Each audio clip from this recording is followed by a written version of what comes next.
What's up, guys? So I am going to probably ramble about this. I am going to be putting a story time toward the end of this, but things short. On my TikTok, I was talking about the fact that I am probably going to be putting some military memorabilia on my dog. I will not be putting any insignias, nor will I be putting ranks or anything that claims that I served on my dog in any way, shape, or form, as I never got to get to the point of serving. I had to get my enlistment packet pulled last minute due to health issues. And what I wanted to, I felt the need to have to explain myself on my social media. And I should not have to explain myself and why I'm dressing my dog in certain gear.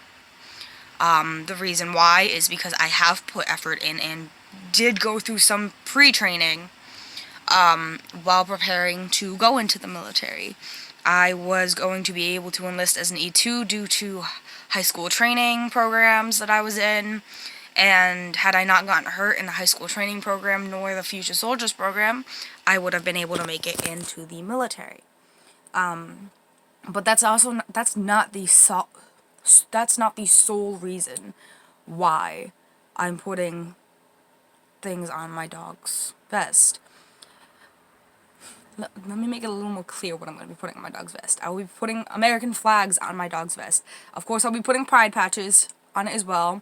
I will put "I got you 6" on my dog.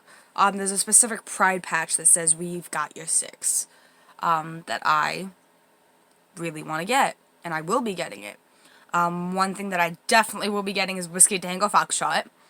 I will probably be getting some ACAB patches and stuff like that, and of course in training patches for while my dog is training.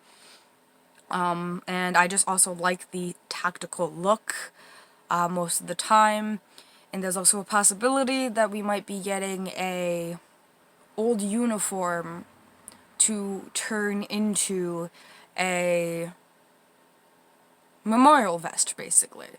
I do not have anyone in my family that has passed from service.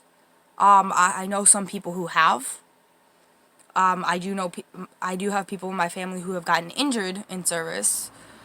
So we're going to be getting a jacket or something from someone's uniform that they're going to donate, and I'm going to get it embroidered with something that is very clearly stating that it is in memory of all the lives lost overseas. And it's going to be really simple. The reason why I felt like I had to completely explain myself with all of this is because of a past experience, which I will explain now. So the second dog that I trained was a bully breed. She was 5 years old, and that was when I finally started getting actual gear. And I was getting things very similar to what I'm planning on getting now. The only difference is this time around, I'm going to be very more adamant on my gear that there's something that states that I did not serve, but I know somebody who did. Just because of this exact situation. I talked to my friends about it. How I label my dog, it shouldn't really be an issue in the community, but sadly in the service dog community it is. My dog's gonna be labeled the way I like. I'm also using a lot of this stuff because of how active me and my fiance are. This would be the best kind of gear for us anyway. But my second dog, her name was Angel, and I put that kind of gear on her. I had a few people in the service dog community come after me saying that by looking at my gear you would assume I'm a vet. And I simply corrected them and was like, no, I'm not. I have family that served. I never got to enlist because of my disabilities. Sorry, I itched my hand. And I almost never had an issue in public with my dog labeled like that. I think I only had 2 people come up to me and be like, thank you for your service. And I would immediately speak up and be like, oh, no, actually, this vest and setup is in honor of my family that has served. I can pass that message on to them. That's how I've always been. But, I don't even know how many years ago now. This was a while ago. I had somebody in the service dog community message me and accuse me of stolen valor, basically. They accused me that they basically were telling me that I was purposely dressing my dog up like that to make it seem like I served, to get that extra attention. And at the time, I didn't really respond. I just simply corrected her. But when I think back to it now, it does really upset me because that's not something that you just throw around. It's a very, very serious problem that you don't just accuse somebody of. Never in my life have I put a rank or a unit number on my dog in any way, shape, or form. All of my patches have always been in honor patches when I've done that. And because of that, I am now going to be making sure that there's always something very specific on every one of my vests, making it certain that nobody can get confused of me trying to claim that I served. No, I didn't get that far. Some people who, if they learn my history of the training that I did in high school and how my freaking thing got pulled, I have had a few people come up to me and say that's completely bull, you should have been able to receive something. And I don't agree. The only thing that I wish I had was proof that I did that in high school. And for my ROTC, I did. Do have to I have to double check with my mom, because there's a small chance she might have thrown away my ribbons that I earned in high school. And, I would have gotten something from the Future Soldiers program saying I completed it, but my enlistment packet got pulled, shortly before, I could have received it. And it literally would have just been a paper. And they would have possibly just let me stay in that Future Soldiers program just for the PT. And I originally was going to, but my physical injuries were providing too much of an issue. And that's literally all, basically.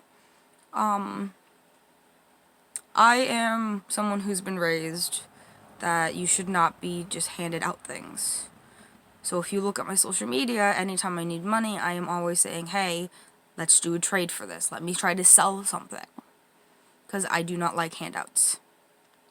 That's how I was raised. I'm a military brat.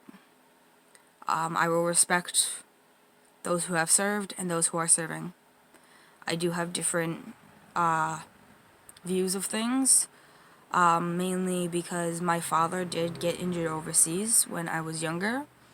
One of my brothers got in a wreck on the way home from work, or on the way to work, I think. And he was enlisted at the time. And after then, he started developing some disabilities. And I do not know if the actual military gave him this label, but it's something my brother himself was using, is that he's a wounded vet.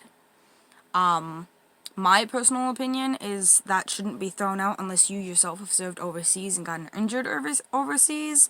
But I am also not the fucking government. I'm not the freaking military. I cannot make that decision.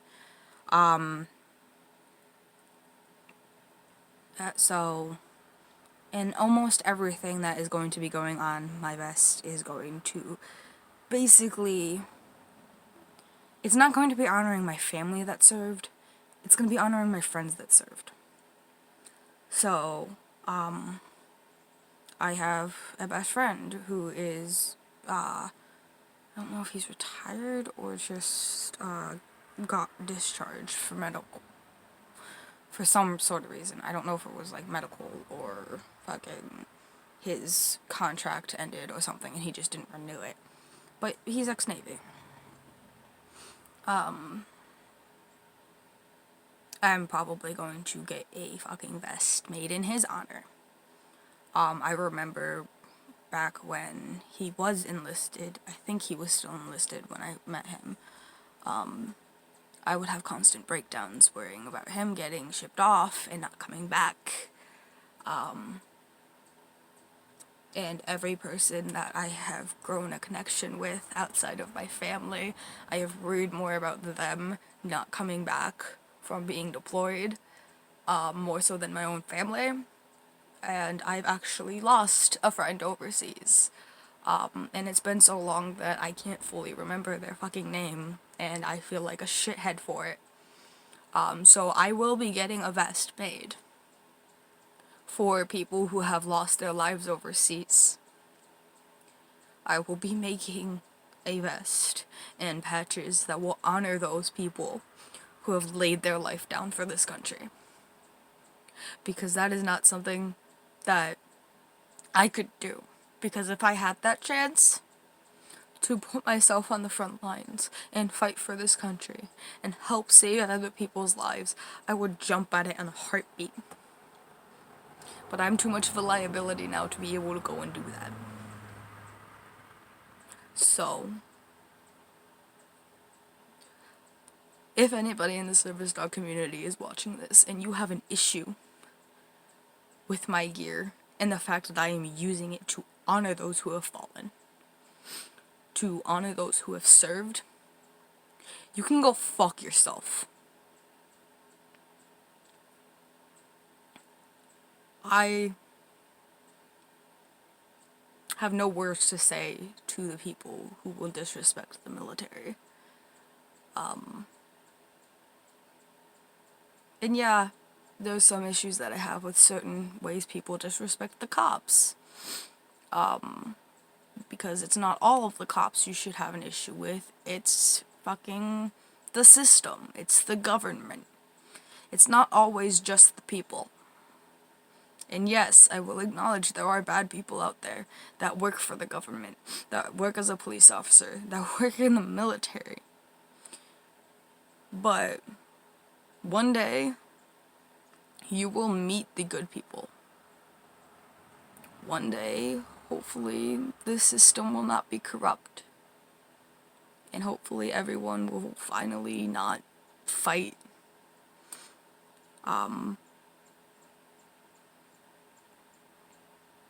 So,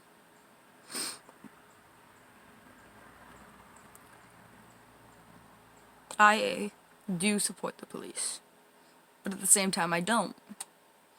I will always fully support the military, no matter what the fuck happens. Because I've lost somebody. And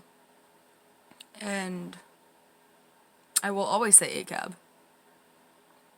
And I will also say this final thing. Because I know there's going to be some people that are going to come after me and say that I shouldn't be in certain groups because of these beliefs. But human lives are not politics. And right now, I'm 100% ACAB. And Black Lives Matter. I don't care if you have family that's cop. And I do understand the feeling of obligation to stand up for something when you've lost somebody to that line of work. But please understand that people who say ACAB and say blue lives don't exist are right. Because they're not saying all cops are bad. We're saying the system's bad. And blue lives, you're not born as a cop. You aren't. It's a job you earn. It's a job I couldn't earn. And if I was in those shoes today, I would still say it. Blue lives don't exist. It's a choice. And I will always say support our troops. And I will always say fuck the government. The United States is a terrible mess right now. And instead of policing each other's political beliefs, we should get through each other's head that we all need to make ourselves understand other people's struggles and put ourselves in other people's shoes. Fuck your statistics if you're one of those people who's like, oh, POC on POC crime is the biggest issue. Like, that's not what we're focused on right now. Right now we're focusing on one thing, and that is BLM and ACAB. I felt the need to put this at the end of the video so people would understand.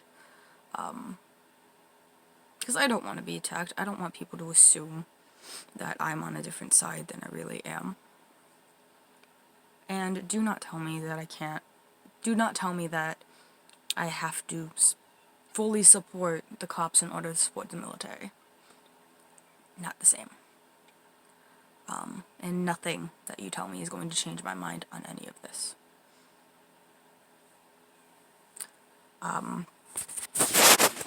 So I am going to try not to cry because I put myself into a bad headspace after mentioning my friend.